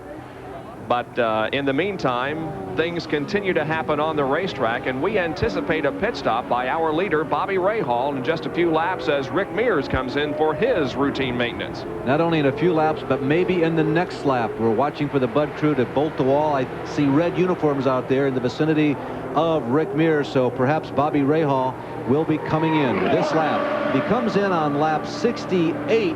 He has stretched the distance that they were able to go this time from 32 to 35 laps, and that should well be enough. And here he comes into the pit area. Stopping on the marks, and the crew going to work. The clock ticking off, 5, 6, 7 seconds completed now as the fuel goes in. The tires being changed on the car. Bobby himself getting a drink of refreshment, throwing the bottle on the other side of the pit wall and preparing himself to get back out there on the racetrack. He is moving again in just a little over 20 seconds. Leaves a little bit of Goodyear's finest there on pit road, but that's okay. Lots of people ask, well, does that punish the tires? No. As long as you do that just once, leaving the pit area, it's okay. And as long as you don't continue that burnout about a quarter of a mile down the racetrack, you're okay. Michael Andretti now has inherited the lead here, but he has not made his second and final pit stop of the afternoon. So he should be coming in within just a very few moments. We understand that now the diagnosis for Mario Andretti's problems is a fuel pump, anticipating Michael pitting pretty soon. Michael's getting tremendous mileage out of this load of 40 gallons of methanol. There's Michael right now following Rick Mears. Now remember, Rahal is the leader. He has made his stop. Boy, Michael's got to be pushing it. I would be very surprised if he goes another lap without stopping here. We're up to lap number 69. Remember that he pitted at lap 33, so he's gotten 36 laps out of this load. He should have no problems going the distance in this race, but I certainly would not recommend stretching it any further than this lap right here.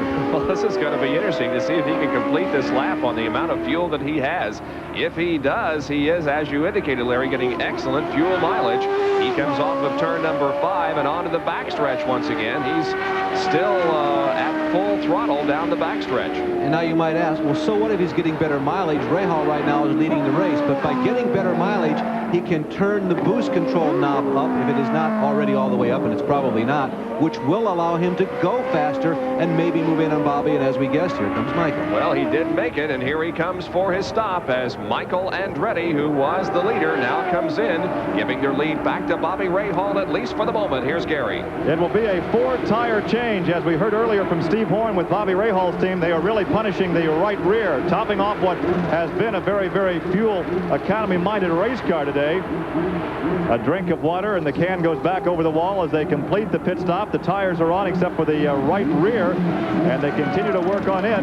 The crew ready to push him away, and there goes Michael Andretti. Well, it's about 5.1 seconds for the pit stop. That's about 5 seconds longer than Bobby Rahal's stop, so it is no advantage gained in the pit area for Michael Andretti, but he does go back out onto the racetrack. And he almost stalled it. What happens, by the way, in layman's terms, is that these cars have a tendency to stall regularly. As we go back up front, look at Bobby Rahal on a pit stop. It has to do with the heat, and there's an evaporation process that occurs, and the fuel actually dries up in some of the lines, and if you don't hit it just right, you can't have that problem of stalling.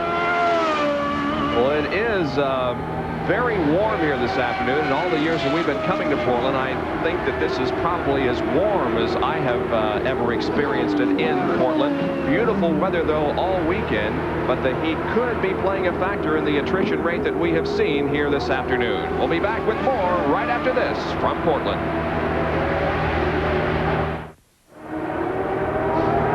Well, the Rose Festival is concluding here in Portland. They've had a variety of events here in the past couple of weeks. The Budweiser GI Joe's 200 putting a cap on that festival. They're the top 5 after 73 laps. It's Bobby Rahal, Michael Andretti, then Jeff Brabham, Rick Mears, and Scott Brayton. Those are the first 5 positions. And by the way, they were running 1 through 5 when they came in for a pit stop, and they've all come out running in the same order. Now we go back inside Jeff Brabham's car, and right ahead of him is Scott Brayton, who is being shown in 5th position, but Jeff is 3rd at the moment and has a lap on Jeff. But the indication we are getting is that Jeff is continuing to be frustrated with cars that he thinks should be shown the move over flag so that he can get by. Scott Brayton, stout performance for him, running in 5th position, just 1 lap back from the leaders. And as we told you, Scott's had a pretty solid weekend, so this is not a phenomenon that is completely unexpected based on the performance so far here at Portland in the last 3 days. Jeff Brabham, told you that Tony Sekeli has picked up on this team. It's not that Tony has brought any new magic or any big changes, just that he seems to be welding everybody together, and they've been very optimistic all weekend long, and you could see visible improvement from Friday to Saturday, even up to this morning. So Jeff Brabham, he may well have his best finish of 1987. There goes Jeff to the inside of Scott Brayton. Scott moving over as they move into the first hard right-hander. Just a real fine performance by Jeff Brabham here, and of course that car is powered rather by a Honda engine. Well, the heat playing a part with attrition and possibly the driver's comfort also. In our ESPN coverage of NASCAR and IMSA car racing, we've talked about the use of cool suits, the ones that utilize the large ice chest and the pump that will pump the cold water through the capillaries in the vest and the skull cap. There's no room in an IndyCar for a large ice chest, but some of the drivers this weekend are utilizing a product from Thermcore that doesn't utilize water, it utilizes Freon, much the same as in the car air conditioning unit. This Freon is contained in this very lightweight canister, which is actually positioned behind the cockpit under this cowling. The helmet has a band right across the forehead here and across the bottom of the helmet, very much like a sweatband. And it's all activated by this battery pack, which is secured with Velcro on the left side of the cockpit. The driver can actually turn it up, turn it down, or turn it off. It's connected here with this unit to the helmet, and this what appears to be a phone jack to the battery pack. It lasts for about 3 hours, and the great advantage over water in the old units is it doesn't warm up. When the water turns cool and then begins to turn warm when the circulation ends, the body temperature will actually heat the water temperature, making it more uncomfortable for the driver. When the Freon has circulated all the way through after 3 hours, it cools off gradually, but then it never warms back up. Trying to keep the driver cool under sunshiny, bright, warm skies here at Portland, Oregon. We'll be back with more of our live coverage of the Budweiser GI Joe's 200. Stay with us.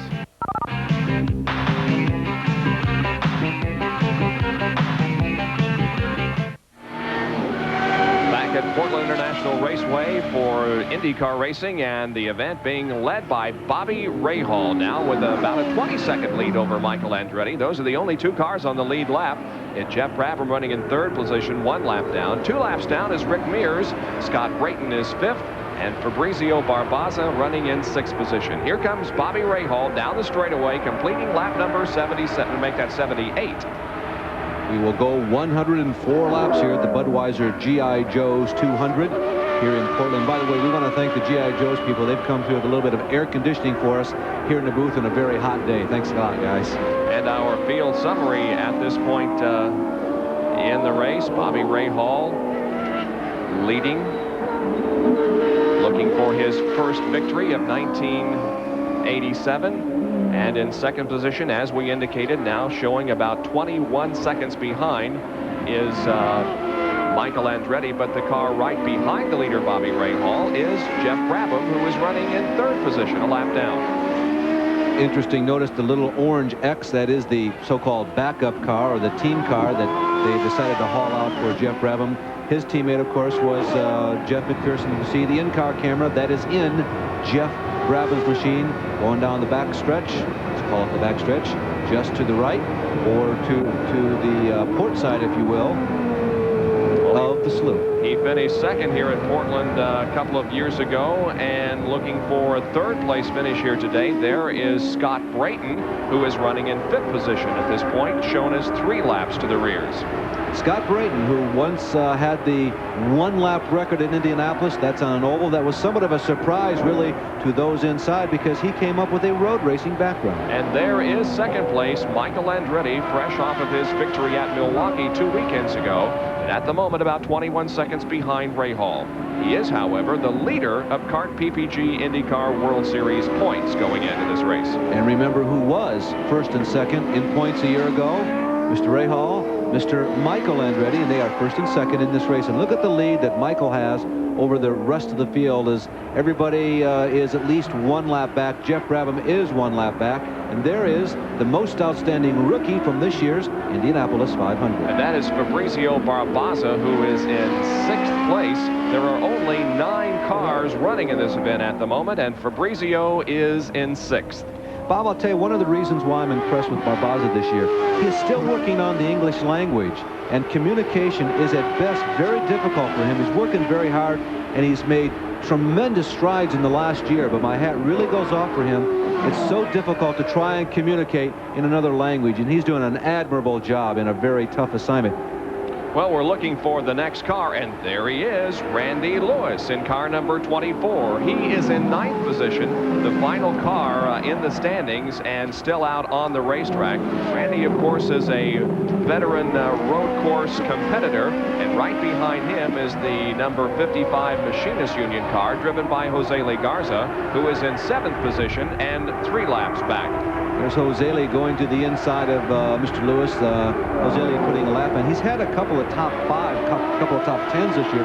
He was 5th at the Long Beach Road Course and 6th at Phoenix. So it's not uncommon for Jose Lee to be running in the top 10. And as we mentioned earlier, they've had one of their more higher marked years or weekends. And there is the next car out on the racetrack, and that is Rick Mears. You can see road course record, 6 wins, and Rick right now is 4th position here in the race. Rick Mears driving a Penske PC16, and right behind him is another one of the veterans of the ovals, and the man who has won the Indianapolis 500 3 times. Count them, 1, 2, 3. Johnny Rutherford, and right behind Johnny, as we have completed our rundown of everybody left on the track. We've gone all the way around this modified oval road course. Rutherford, the last car, is Bobby Rahal, puts a lap on him. And let's go to Gary Lee, who is with Mario Andretti.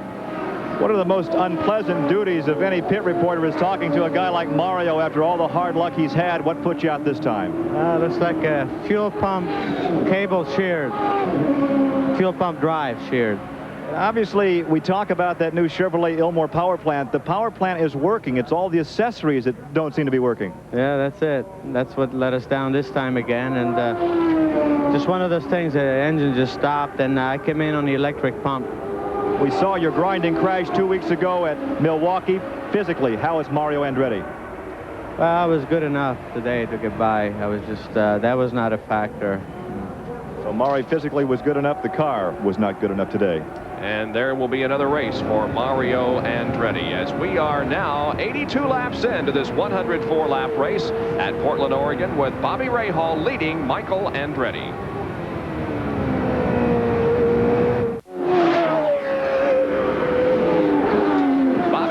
Continues to lead here at Portland in this 200-mile IndyCar race. The advantage over Michael Andretti is just a little over 20 and 21.5 seconds. 9 cars still out there on the racetrack. Attrition has been the story in this race, as Roberto Guerrero was one of the early competitors to drop out. Alonso Jr. went by the waysides early. Since then, Emerson Fittipaldi has dropped out, and so has Mario Andretti. Well, coming up next here on ESPN, right after our coverage of this IndyCar race from Atlanta, Georgia, the NHRA Drag Racing Southern Nationals. Please stay with us right after this for the drag racing, NHRA style. Bob, during the last break, this is a good word coming up. You might want to listen to this. I've been doing a little bit of interpolating, okay, and trying to figure out who looks good, who perhaps is a little dicey in regards to pit stops. What I did, I took the lap that all the leaders came in and found out how many laps they made on their last stop, and then added it on to see who should be able to go the distance. I come up with Michael Andretti and Ray Hall being able to make it. Ray Hall right at 104. Does that mean he'll run out of fuel coming down for the final lap? But by calculations, both of them should be able to go the distance. I see Michael with a 1 lap or maybe a 2 lap pad. Now, these people can't go the distance.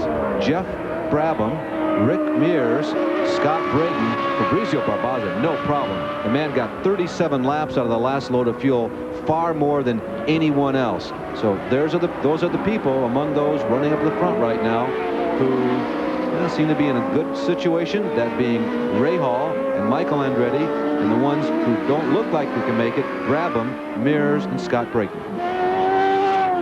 So we could have a finish similar to the one that we had last year here at Portland, during which Michael Andretti ran out of fuel and Mario Andretti beat him right at the line by 0.07 of a second. We say could because we're not down to the point in the race where we can actually make a determination, but from calculations, Bobby Rahal may just have enough, or he may be just a little short as far as fuel is concerned, to finish this race.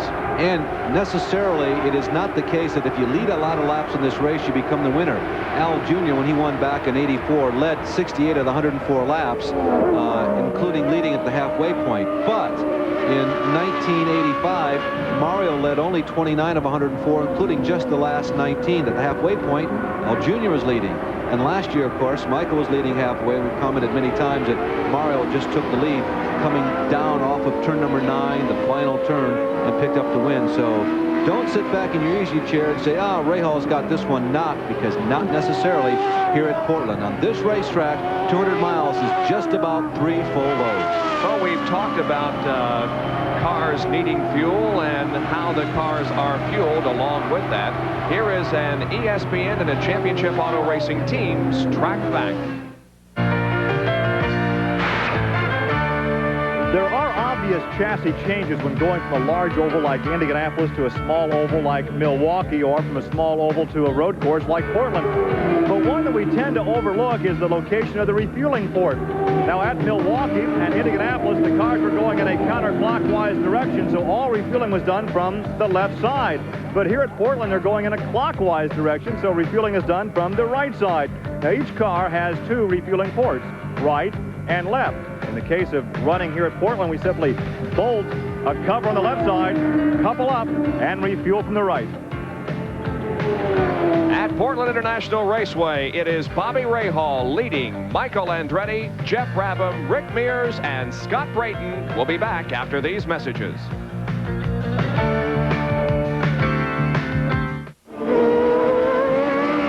The leader, Bobby Rahal, as he continues to set the pace with 88 laps completed. We're nearing the end of this 104-lap contest. Running right ahead of Bobby Rahal on the racetrack is Rick Mears, who at the moment is shown in 4th position, 2 laps down.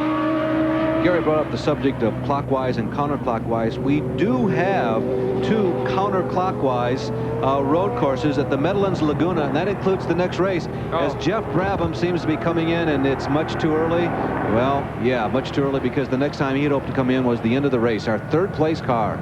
Carrying some the in-car camera and giving us some excellent pictures throughout the afternoon, but this car is definitely having some problems, and he is steering into his pit area right now. It could be a terminal situation for Jeff Brabham, and an unfortunate situation because he was running 3rd, but as you can see, he is taking off the gloves, and he apparently knows that it's all over for the day. I tell you, I really was convinced that they had all the gremlins cleared out, Bob. You know, I'm quite surprised to see Jeff Brabham coming in quietly before the end of this race. I thought they had it knocked this weekend. Well, let's go to Gary for an observation. Gary? Well, really 2 observations. First, behind me is the crew members for Michael Andretti. Everything apparently is copacetic there. They have about 1 gallon of fuel left in the tank. but they're optimistic from their compulations that they can go the distance without another stop. If they had to stop, there wouldn't be enough fuel to make the rest of the race anyway. Also, as we watch these pit stops occur, so do kart officials. In fact, every crew has a kart official assigned, and every official has one of these pit observer report books.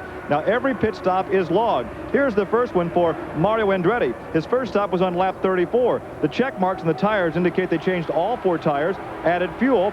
Up here, remarks, no problems. However, on the second stop, which occurred on lap 65, we have a number of problems. The check marks once again indicate 4 tires were changed, fuel was added, a checkpoint here indicating we had mechanical problems. Up here it reads, spark box changed, mechanical problem, a broken line to the fuel pump. So Andretti is out of the race. This becomes the official record of both the first and the second pit stop and why he was out. In fact, the final report indicates he was running in position number 3 right here when he stopped. However, there was 6 gallons of fuel remaining. He was not running at the end because a fuel pump cable broke. This is the official report on everything that happened here in the pit area on Mario Andretti's car number 5 and why Mario is not running now. A lot of paperwork for each individual car during an IndyCar race. Mario, however, will finish 10th in this race because there are only 9 cars still in the event, and they're being led by Bobby Rahal over Andretti and Mears. Back at Portland, should Bobby Rahal win today's race here at this track, it'll be the first time that he has ever finished an event here. He was 14th in 1984, dropping out with gearbox problems. He was 20th in 1985 and in last year with an oil leak. So this will be his first finish ever here at Portland, and it could be a win, but the question is, does he have enough fuel to go the distance?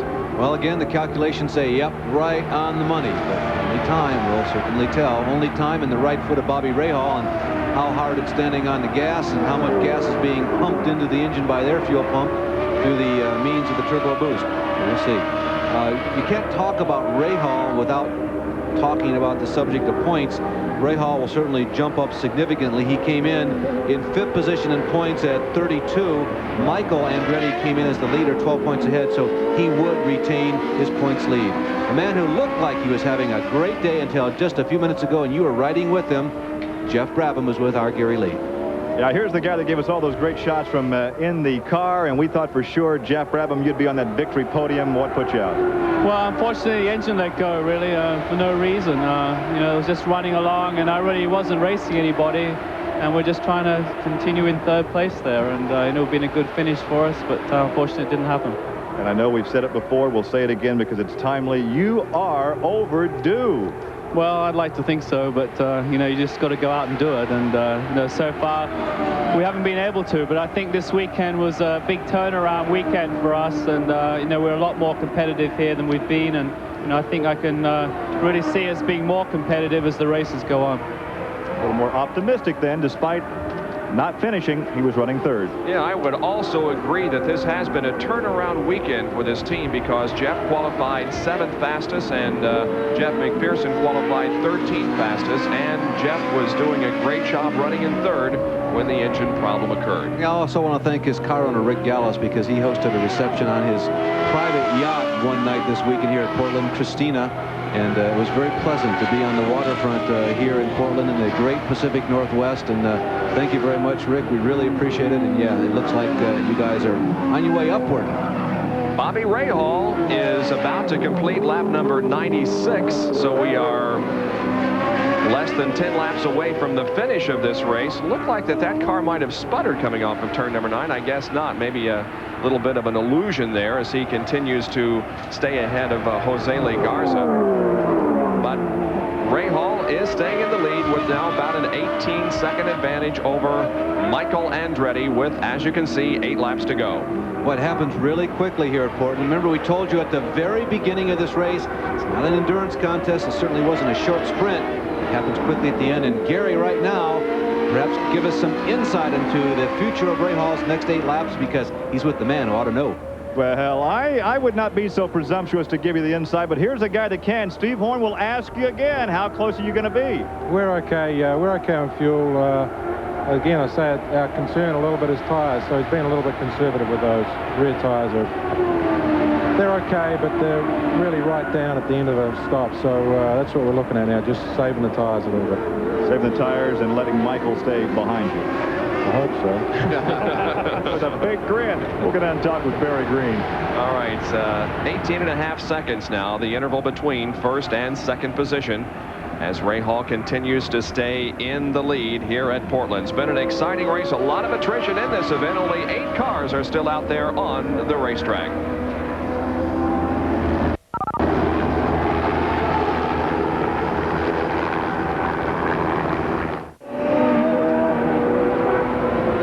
Indication that Bobby Rahal may be slowing down because Jose Legarza has passed him. The pass occurred going into the chicane.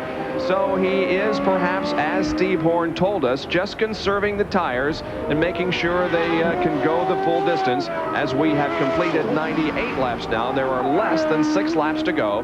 And the top 5, Ray Hall, followed by Michael Andretti, Rick Mears, then Scott Brayton and Fabrizio Barbaza. And 6th is Jose Legarza, 7th Johnny Rutherford, and 8th Randy Lewis. Those are the only cars that are still running in this race. Remember back in the early stages when Emerson Fittipaldi was leading the race, he was clocking this road course at about 61.7 seconds. Ray Hall has been running 63 seconds. Does that perhaps tell us something? Maybe that was the more correct pace. Or no, we'll find out at the finish. Right now, the man who is chasing Bobby Ray Hall, Barry Green, is with Gary Lee. Well, Barry Green is charting everything that's going on the racetrack. We talked earlier about fuel. Apparently that is okay, but how about your tire wear? The tires are okay, Gary. The tires are working well. I don't think the chassis is working quite as well as Bobby's. We have a little bit of a gear selection problem in the pits here. But Bobby must be really marginal on fuel, so we're just hoping that maybe he's hurting a little bit and we're not. So despite the chassis, you've got the boost turned up, going flat out right now. We're going flat out right now, yeah. Mike had a little bit of trouble with the back marker there for quite a few laps, but he's just got by him, so we'll see what happens in the last few laps here. So really it looks like it's Bobby's race to win or lose. Well, we hope the second. It's a 14.5-second lead now for Bobby Rahal, but the interval is closing. The question is, does Michael Andretti have enough time here to make up the interval between himself and Bobby Rahal? Bobby has dropped off to 66 seconds per lap, 1 minute 6 seconds, and with the cushion that he has right now, data speed is not showing it, but it must be around 12, and with just 4 laps to go, make that 14 seconds it's still at.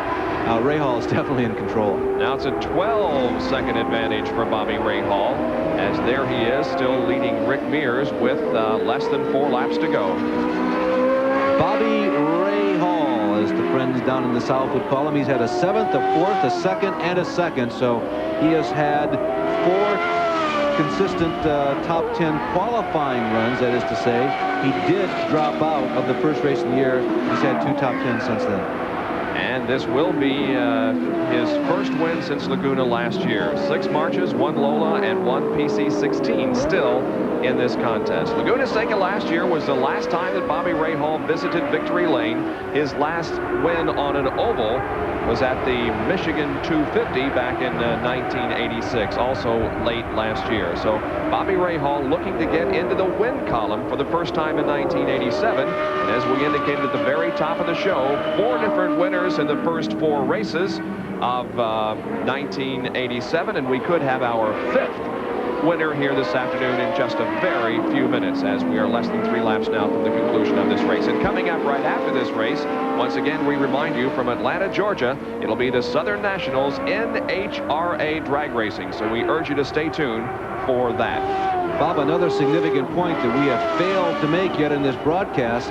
Remember what's powering that car? It is not the just the traditional configuration that is a Lola that Bobby Rahal has shifted to this year. The Chevy started out strong. Emerson Fittipaldi in his March Chevy. Mario Andretti looked very strong also, but Bobby Rahal, the Lolas we saw at Indianapolis, had a very perfect configuration for the big ovals, and maybe the Lolas here at Portland were also the right way to go. Bobby Rahal right now passing Johnny Rutherford, who is in 7th position. Yesterday, when it was announced, there is Michael Andretti, by the way, in 2nd position.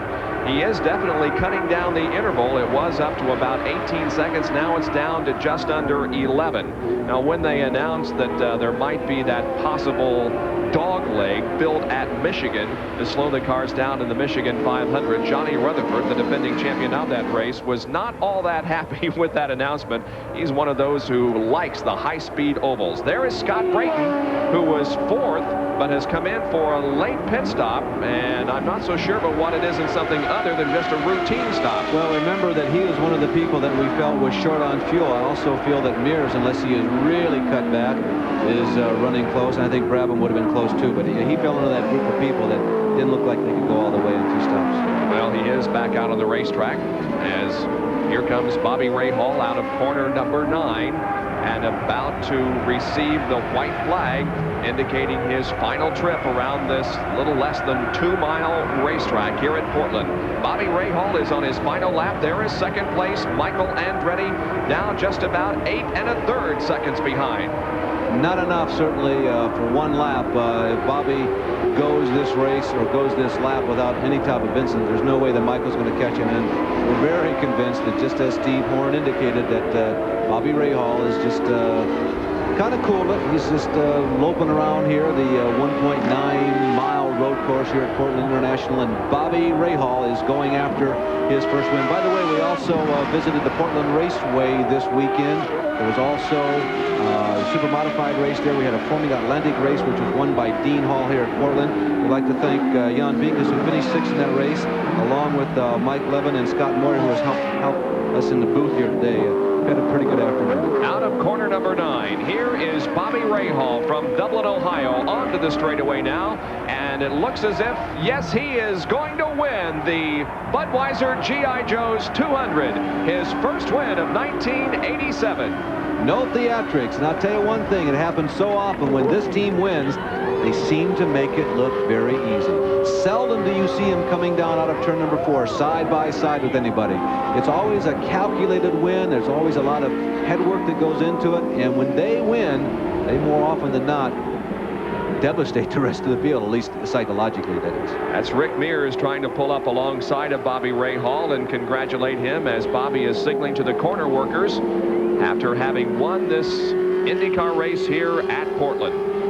And a couple of teams with some very fine performances this afternoon. You've got to mention Jeff Brabham, who did not finish the race, but ran a strong 3rd until the late going. And the Penske team, Rick Mears with the PC-16 chassis and the Ilmor engine, finishes in 3rd position here. Scott Brayton with a nice run, and so did Jose Legarza and Johnny Rutherford 6th and 7th, along with Randy Lewis, who was 8th. Bob, it did follow the theme that we touched on at the top of the show. This was a weekend of progress. Instead of the rich getting richer, so to speak, or the fast cars streaking away, the field tightened up here this weekend. A lot of people who are looking for more miles per hour, like Tom Sneva, Scott Brayton on the road courses, they found it, and more cars showed the ability that, hey, we might be a contender in the future. So Bobby Rahal has taken the cool-off lap, and now he's ready to head for victory lane, having won our Budweiser G.I. Joe's 200 here at Portland this afternoon. We'll be back to talk with him after this. The whole last few laps. Well, we are live in victory lane at Portland, a conversation between Steve Horn and the victor, Bobby Rahal. It was a case of lasting to the finish. You got to finish to win, and there was some concern over tire wear and fuel consumption. I don't know. We ran pretty hard the whole time. Emerson was tough, but I had a problem with my pop-off valve. I could only run 46 inches the whole race, and they'd get me down the straights, but car ran beautifully. You know, we had a little tire wear problem, but I was hustling. I was driving hard the whole race, and only until the last 10 laps, because when I had that big a lead over Michael, could I afford to relax a little. So even with tire wear and fuel consumption, had the race been 3, 4, 5 laps longer, you still had them covered? Oh, yeah. Yeah, I mean, you know, when you're 20 seconds ahead with 5 laps to go, there's no point in... They don't give you an extra point for winning by the biggest margin. A big smile from the guy from Dublin, Ohio. Bobby Rahal wins at Portland. All right, and finishing second was Michael Andretti. 3rd was Rick Mears. 4th, Fabrizio Barbaza, and he started this race 16th. Nice drive for Fabrizio. Scott Brayton, Jose Legarza, Johnny Rutherford, Randy Lewis, and Jeff Brabham, along with Mario Andretti, round out the top 10 here this afternoon. Our Budweiser G.I. Joe's 200 from Portland International Raceway has been brought to you by the heartbeat of America, today's Chevrolet. By Quaker State Motor Oil. New Quaker State with QSX keeps your engine cleaner to last longer. By Robert Bosch Corporation, makers of Bosch Platinum, the ultimate spark plug. And in part by Mr. Goodwrench. No one knows your GM car better than Mr. Goodwrench. No one. Next Saturday, IMSA GTO racing at 2:30 Eastern Time from West Palm Beach, Florida. Then Sunday at 2 o'clock Eastern Time, the GTP Series. And Sunday at 4 o'clock Eastern Time, the Winston Cup race from Riverside, California. Coming up next, NHRA drag racing from Atlanta, Georgia. For now, this is Bob Jenkins for Larry Nuber and Gary Lee. Thanks for joining us. So long, everyone.